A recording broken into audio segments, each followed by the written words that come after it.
और शुरुआत इस वक्त की बड़ी खबर से करेंगे। हिमाचल में 422 कोरोना के मामले मिले हैं। रविवार को सिर्फ 137 कोरोना के मरीज मिले थे। रविवार के मुकाबले 3 गुना ज्यादा मरीज मिले। हिमाचल में एक्टिव केसेस की संख्या बढ़कर 1762 पहुंच गई है। 24 कोरोना पीड़ित मरीज अस्पताल में भर्ती हैं। तो चलिए इस खबर पर और बात करेंगे। राजेंद्र हमारे सहयोगी शिमला से हमारे साथ जुड़े हुए हैं। राजेंद्र, हिमाचल में कोरोना की रफ्तार काफी तेज दिख रही है। हिमाचल प्रदेश में रफ्तार भी तेज हो रही है और इफेक्टिवनेस भी कोरोना की ज्यादा हो रही है। पहले ये लग रहा था कि इस बार कोरोना की जो वेव है उससे अधिक नुकसान नहीं होगा, लेकिन पिछले 3 अप्रैल से लेकर 9 अप्रैल तक की अगर हम बात करें तो 8 लोगों की मौत कोरोना से हो गई है, जिनमें से 4 लोग शिमला में और 2 लोग मंडी और 2 मरीज सिरमौर के रहने वाले थे। और ये इफेक्टिव जो कोरोना का संक्रमण है ये अधिक प्रभावी हो रहा है, गंभीर हो रहा है, ये इस बात का संकेत दे रहा है। इसके अलावा जो पॉजिटिविटी रेट है वो भी बढ़ रहा है। पहले काफी कम पॉजिटिविटी रेट था, लेकिन अब 7 तक पहुंच चुका है। और ये एक चिंताजनक बात हिमाचल प्रदेश के लिए है। और पूरे प्रदेश में सबसे अधिक मामले 395 मामले हमीरपुर जिला से हैं। इसके अलावा कांगड़ा से भी 388 मामले हैं और मंडी से 381 मामले हैं। तो ये भी स्थिति चिंताजनक होती जा रही है धीरे धीरे। हालांकि आज भी मॉक ड्रिल काफी मेडिकल कॉलेजेस में की गई और कल भी मॉक ड्रिल जारी है, जहां अस्पताल प्रशासन अपनी व्यवस्था को लेकर चौक चौबंद हो रहे हैं, क्या कमियां हैं। और इसने सारी जो ड्रिल है, मॉक ड्रिल है, इनकी निगरानी केंद्र सरकार की तरफ से की जा रही है, केंद्रीय एडमिनिस्ट्रेशन की तरफ से की जा रही है। और शिमला से भी स्वास्थ्य विभाग के अधिकारी लगातार इस मॉक ड्रिल पर नजर बनाए हुए हैं। कल भी मॉक ड्रिल होनी है। लेकिन जो पॉजिटिविटी रेट है ये लगातार बढ़ रहा है। हालांकि एक जो अच्छा संकेत है वो ये है कि जो ठीक होने वाले मरीज हैं उनकी संख्या भी बढ़ रही है। लेकिन इसके साथ साथ पहले शुरुआती चरण में हमने देखा कि मरीजों की मौत नहीं हो रही थी, ना ही अस्पताल में एडमिट बहुत कम पेशेंट हो रहे थे। लेकिन अब ये आंकड़ा भी लगातार बढ़ रहा है। 24 मरीज अस्पताल में एडमिट हैं कोरोना संक्रमण के कारण, और पॉजिटिविटी रेट भी लगातार बढ़ रहा है। प्रदेश सरकार कोशिश कर रही है कि एक दिन में करीब 5000 के करीब टेस्ट किए जा सके, ताकि संक्रमण को फैलने से रोका जा सके। और तो बिल्कुल राजेंद्र, यानी एक तरफ कोरोना के केसेस बढ़ते जा रहे हैं, दूसरी तरफ सरकार भी अपनी तैयारियों में किसी तरह की कोताही नहीं छोड़ रही, और यही वजह कि आज मॉक ड्रिल की गई और लगातार ये मॉक ड्रिल कल भी चलती रहेगी। बहुत बहुत शुक्रिया राजेंद्र हमारे साथ इस खबर पर जुड़ने के लिए और अपडेट करने के लिए। चलिए आगे बढ़ेंगे। सीएम सुखविंदर सिंह सुक्खू 3 दिवसीय दौरे पर नादौन में हैं। आज नादौन पहुंचने पर कांग्रेसी कार्यकर्ताओं ने सीएम सुक्खू का शानदार स्वागत किया। नादौन में सीएम लगातार लोगों से मुलाकात कर रहे हैं और समस्याएं भी सुन रहे हैं। अपने गृह विधानसभा क्षेत्र के दौरे के दौरान सीएम मीडिया से भी रूबरू हुए और राहुल गांधी की सदस्यता मामले में केंद्र सरकार पर भी हमला बोला।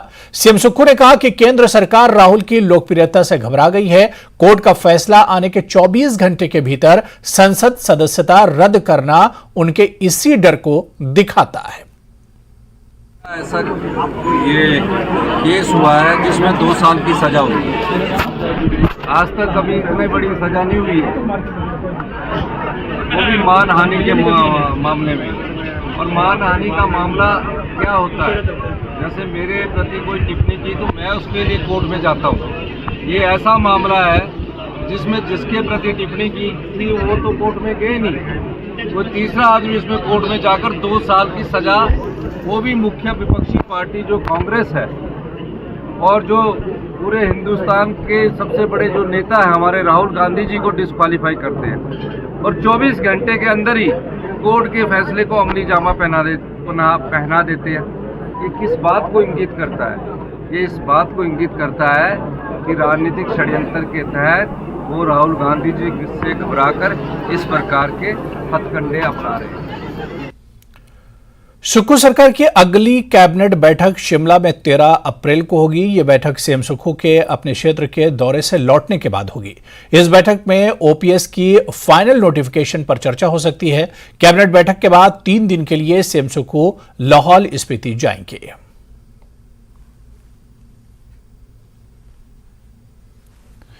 बीजेपी ने राज्य निर्वाचन आयोग से कांग्रेस की शिकायत की है। यह शिकायत वोट बनाने के मामले को लेकर की गई है, जिसमें बीजेपी ने कहा है कि सुक्खू सरकार के मंत्रियों ने सरकारी आवास के पते पर नए वोटर जोड़े जा रहे हैं। एक एक पते पर कांग्रेस ने 18 से 20 वोट जोड़ने का काम किया है, जबकि बीजेपी को ऐसा नहीं करने दिया जा रहा है। हालांकि इस शिकायत पर सीएम के मीडिया एडवाइजर नरेश चौहान ने बीजेपी पर निशाना साधा है।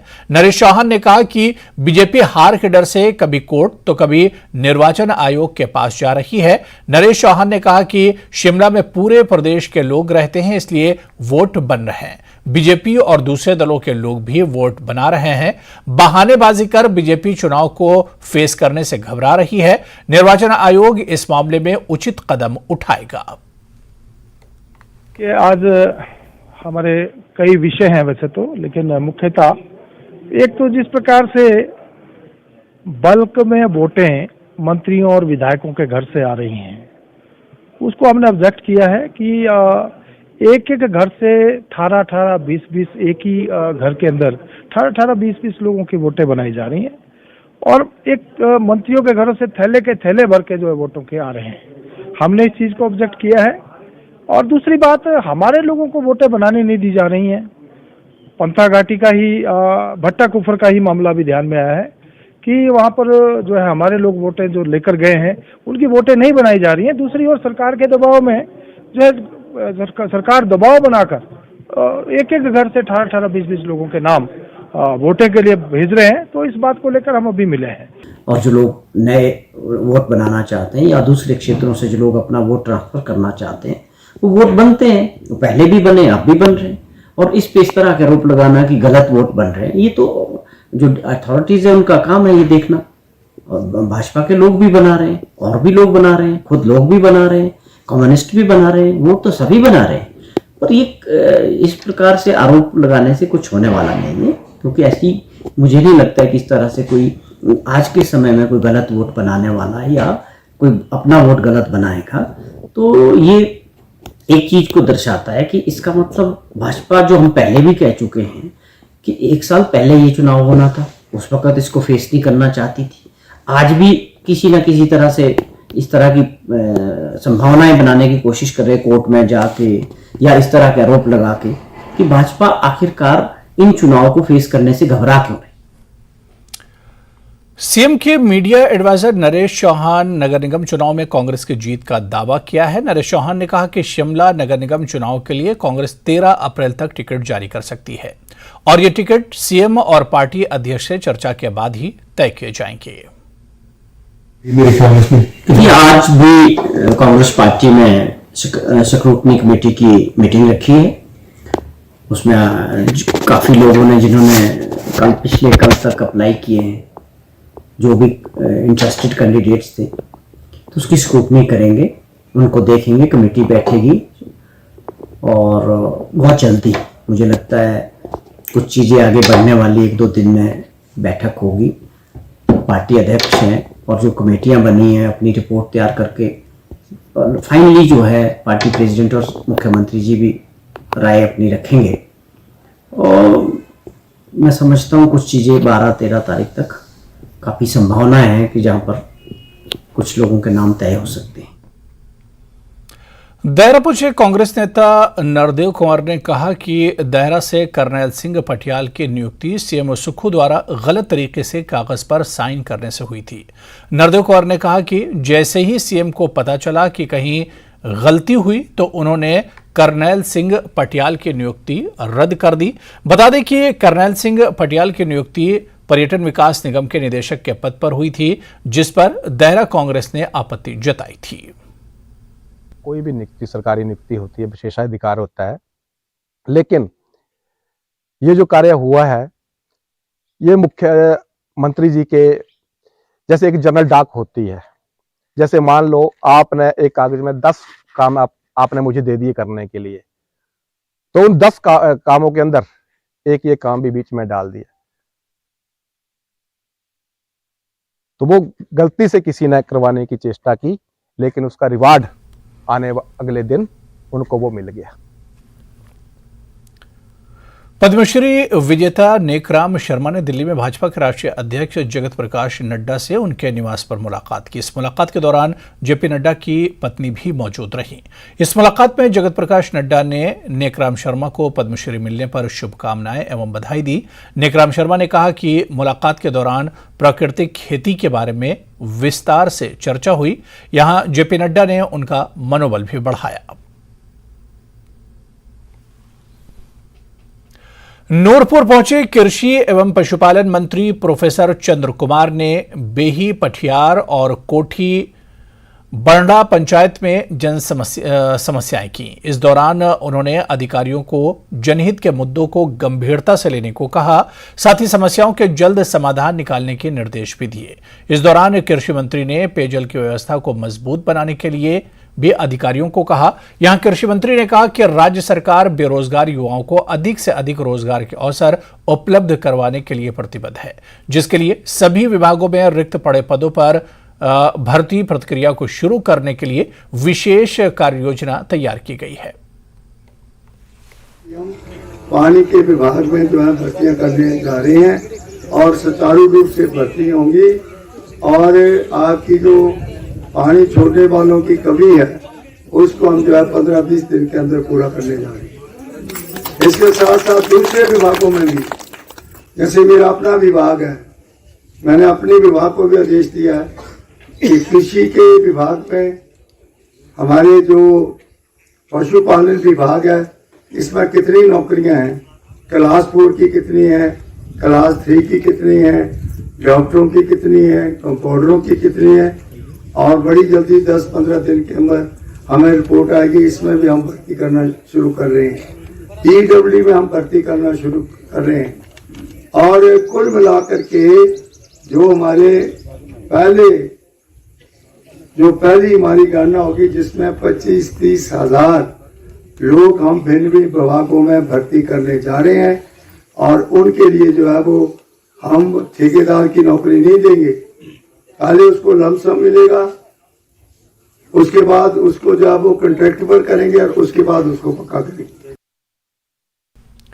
ब्रेक को आगे बढ़ेंगे। बद्दी दौरे पर गए स्वास्थ्य मंत्री कर्नल धनीराम शांडिल ने एसपी कार्यालय का निरीक्षण किया। इस दौरान एसपी मोहित चावला ने स्वास्थ्य मंत्री को एक वीडियो दिखाकर उनके कार्यकाल की उपलब्धियों के बारे में अवगत कराया। बद्दी में स्वास्थ्य मंत्री धनीराम शांडिल ने 35 करोड़ की लागत से बनाई जा रही ड्रग टेस्टिंग लैब का भी निरीक्षण किया। बता दें कि ड्रग टेस्टिंग लैब का फायदा प्रदेश के सभी फार्मा कंपनियों को मिलेगा, क्योंकि पहले दवाओं के सैंपल चेक करने के लिए सैंपल बाहर भेजे जाते थे, लेकिन अब टेस्टिंग लैब बनने से प्रतिवर्ष 5000 दवाओं की टेस्टिंग की सुविधा हिमाचल प्रदेश के बद्दी में ही मिल जाएगी।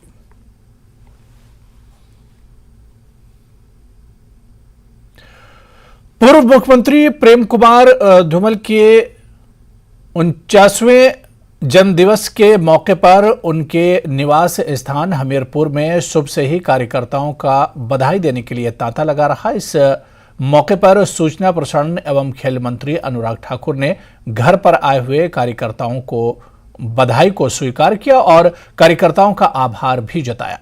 बता दें कि पूर्व मुख्यमंत्री धूमल किसी आवश्यक कार्य से जालंधर गए हुए थे और उनकी अनुपस्थिति में बड़े बेटे अनुराग ठाकुर के कार्यकर्ताओं की बधाई को स्वीकार किया। मैं धन्यवाद देता हूं सभी अपने पार्टी के नेताओं का, कार्यकर्ताओं का, आम जनता का, जिन्होंने धूमल जी को जन्मदिन की बधाई दी है। व्यक्तिगत रूप से भी आए हैं, सोशल मीडिया पर भी, मीडिया में भी और फ़ोन पर भी बधाई देने का तांता लगा हुआ है। वर्षों वर्षों तक जनता की सेवा जिस तरह से धूमल जी ने की है, कार्यकर्ताओं का और जनता का दिल जीता है, इसलिए सदा उनका आशीर्वाद धूमल जी के साथ रहता है। और हम सब के लिए एक प्रेरणा के रूप में वो है कि कोई गरीब से गरीब व्यक्ति हो, उसके काम के लिए अभी भी वो जितनी तत्परता के साथ कदम उठाते हैं वो हम सब के लिए एक सीखने लायक भी है। और कहीं ना कहीं जो विकास उन्होंने हिमाचल प्रदेश का किया, आज भी जनता के दिलों में वो उसी तरह से बसा हुआ है। गांव-गांव को जोड़ना, पन बिजली परियोजनाएं लगाना, सड़कों का जाल बिछाना, 12,000 कमरे स्कूलों में बनवा देना, ऐसे अनेकों काम कि हिमाचल प्रदेश की आय को बढ़ाने का भी उस दिशा में जो कदम उठाए आज भी जनता याद करती है और इसीलिए पार्टी के वरिष्ठ नेताओं ने जो आशीर्वाद दिया है और अपनी शुभकामनाएं भेजी उसके लिए मैं उनका धन्यवाद करता हूं। केंद्रीय जल शक्ति मंत्री गजेंद्र सिंह शेखावत आज किन्नौर के चीन सीमांत गांव चांगो पहुंचे। चांगो पहुंचने पर प्रदेश के बागवानी राजस्व एवं जनजातीय विकास मंत्री जगत सिंह नेगी और किन्नौर प्रशासन ने उनका भव्य स्वागत किया। अपने दौरे में केंद्रीय जल शक्ति मंत्री गजेंद्र सिंह शेखावत ने चांगो गांव के बौद्ध मंदिर के दर्शन किए, जिसके बाद उन्होंने चांगो स्कूल में आयोजित सांस्कृतिक कार्यक्रम में मुख्य अतिथि के तौर पर भाग लिया। केंद्रीय जल शक्ति मंत्री गजेंद्र सिंह शेखावत किन्नौर जिले के चांगो नाको पूह गांव में 2 दिवसीय दौरे पर आए हुए हैं। यहां उन्होंने चांगो गांव में एक जनसभा को संबोधित कर लोगों की आम समस्याएं सुनी और स्वागत के लिए बागवानी मंत्री हिमाचल सरकार के साथ साथ गांव के लोगों के लिए भी आभार जताया। माननीय प्रधानमंत्री जी के नेतृत्व में देश के सीमावर्ती क्षेत्र में रहने वाली आबादी के जीवन में सुगमता आए, ईज ऑफ लिविंग आए। सीमावर्ती क्षेत्र पर रहने वाले लोग इस जिम्मेदारी के एहसास के साथ में जिए कि सीमा पर रहने के कारण से उनकी जिम्मेदारी देश की रक्षा को लेकर अन्य नागरिकों की तुलना में ज़्यादा है और इसके साथ साथ में उनके गांवों में सारी मूलभूत सुविधाएं बने। वाइब्रेंट विलेजेस करके एक नया कार्यक्रम माननीय प्रधानमंत्री जी ने शुरू किया है। अपने मंत्रिमंडल के सभी साथियों से उन्होंने अपेक्षा की है कि हम सब जाएं सीमावर्ती क्षेत्र में जाकर के सीमा पे रहने वाले लोगों से बातचीत करके सरकार की योजनाएं उन पर किस तरह से पहुंची है, किन विषयों की अभी और आवश्यकता है, इन सब का अध्ययन करें और उनके साथ खड़े होकर, उनके साथ बैठ करके, उनके साथ चर्चा करके उनकी आवश्यकताओं को और गहराई के साथ में समझें। इस निमित्त ये कार्यक्रम तय किया गया है। भाजपा उन अधिकारियों को लेकर जल्द खुलासा करेगी जो बीते दिनों गला पकड़कर एक दूसरे को गालियां लड़ रहे थे। साथ ही उस अधिकारी के बारे में भी बताने जा रही है जिसने विधायक को केस दर्ज करने की धमकी दी है। इस बात के संकेत पूर्व सीएम एवं नेता प्रतिपक्ष जयराम ठाकुर ने आज मंडी में आयोजित पत्रकार वार्ता के दौरान दिए। हालांकि उन्होंने इस पर खुलकर कुछ नहीं कहा, लेकिन इस बात के संकेत जरूर दिए गए कि व्यवस्था परिवर्तन की सरकार में सब कुछ ठीक नहीं चल रहा। बता दें कि बीते दिनों शिमला में 2 अधिकारियों की कमरे में लड़ाई हुई और ये लड़ाई काफी चर्चा का विषय बनी रही। जयराम ठाकुर ने कहा कि प्रदेश में हालात ऐसे हो गए हैं कि अधिकारी ही अधिकारी का गला पकड़कर गाली गलौज कर रहे हैं और कुछ अधिकारी चुने हुए विधायकों को केस दर्ज करने की धमकी दे रहे हैं। बहुत सारी चीजें आ रही हैं सामने, ऐसी परिस्थितियां बन रही हैं। अधिकारी के सामने गला पकड़ करके गाली गलौज कर रहे हैं। अधिकारी एमएलए के खिलाफ एफआईआर लॉन्च करने की बातें कह रहे हैं। ये सारे मामले धीरे धीरे आएंगे, परतें खुलेंगी और हमारे पास सारी चीजें आ भी गई हैं। तो इसलिए बहुत अभी हम जल्दी में कुछ नहीं कहना चाह रहे हैं। ये दुर्भाग्यपूर्ण परिस्थिति है। जो लोग हारे हुए हैं वो जाकर के कॉलेज के इंस्टीट्यूशन में जाकर के वहां पर नाटी डाल रहे हैं और चुने वो प्रतिनिधि जो है वो उनको अपमानित किया जा रहा है। तो ये बहुत दुर्भाग्यपूर्ण है। हाँ, कोई सरकार में प्रतिनिधि होता है, कोई चेयरमैन है, कोई वाइस चेयरमैन है, कुछ भी नहीं है। मंडी में नेता प्रतिपक्ष जयराम ठाकुर ने पत्रकार वार्ता को संबोधित किया। इस दौरान उन्होंने कहा कि सरदार पटेल यूनिवर्सिटी मंडी की भर्तियों में कोई अनियमितता हुई है तो सरकार एफआईआर दर्ज कर इसकी जांच करे और अनियमितताओं का हवाला देकर यूनिवर्सिटी को बंद करने की साजिश रचना बंद करे। जयराम ठाकुर ने कहा कि सुक्खू सरकार ने सरदार पटेल यूनिवर्सिटी में तैनात सारे स्टाफ को वापस शिमला बुला लिया है। आज ये यूनिवर्सिटी पूरी तरह से हैंडलेस कर दी गई है और आने वाली 17 तारीख से वार्षिक परीक्षाएं शुरू होने जा रही हैं। ऐसे में 5 जिलों के 126 कॉलेजों के 35,000 से अधिक बच्चों का भविष्य अधर में लटक सकता है। सरकार को चाहिए कि यहां पर स्टाफ की तैनाती की जाए ताकि बच्चों के भविष्य के साथ कोई खिलवाड़ न हो सके। ये यूनिवर्सिटी हेडलेस हो गई, यानी कि कोई भी इसमें इस प्रकार का जो है वो कोई भी प्रोफेसर के पद पर यहां पर अब आज की तारीख में अब कार्यरत नहीं रहा है।